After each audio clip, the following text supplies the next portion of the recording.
কারা স্থাপন করবে।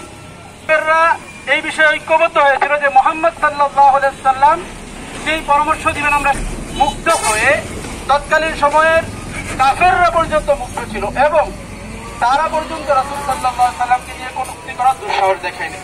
কিন্তু এখন সময়ে, এই বর্তমান সময়ে এসে প্রায় 1500 বছর পরে রাসূল সাল্লাল্লাহু আলাইহি সাল্লামের ওফাতে বিভিন্ন ধর্মাবলম্বী, আমাদের অনেক কমিউনিস্টরা বা অনেক ধর্মবিদ্বেষী যারা আছেন, যারা ইসলামকে পছন্দ করেন না, তারা রাসূল সাল্লাল্লাহু আলাইহি সাল্লামের মতো ব্যক্তিকে নিয়ে কটূক্তি করেন।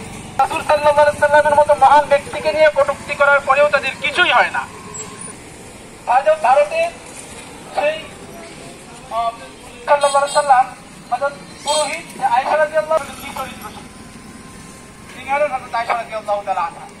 এছাড়া আর কোন কুমারী স্ত্রী রাসূল সাল্লাল্লাহু আলাইহি সাল্লাম অসহায় নারীদেরকে বিবাহ করেছেন যাদের কোনো অবস্থান ছিল না, অথবা দেখে গেছে যে তালাক হয়ে গিয়েছেন এরকম নারী যাদের আশ্রয়ের জায়গা নেই, রাসূল সাল্লাল্লাহু আলাইহি সাল্লাম সারা জীবন তাদেরকে বিবাহ করেন।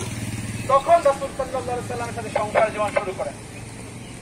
এটা নিয়ে আগে তার জীবনী নিয়ে পড়াশোনা করুন।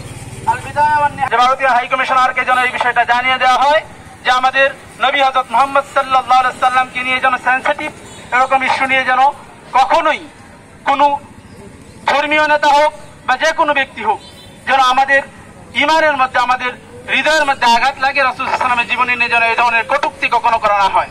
এবং রাষ্ট্রীয়ভাবে রাসূল আইন তৈরি করার জন্য অনুরোধ করছি, যেন করে কোনো নাস্তিক ব্লগার অথবা রাসূল সাল্লাল্লাহু আলাইহি সাল্লামের বিদ্বেষী কেউ যেন প্রকাশ্যে রাসূল সাল্লাল্লাহু আলাইহি সাল্লামের মতো মহান ব্যক্তির চরিত্র নিয়ে কথা বলার দুঃসাহস না দেখায়।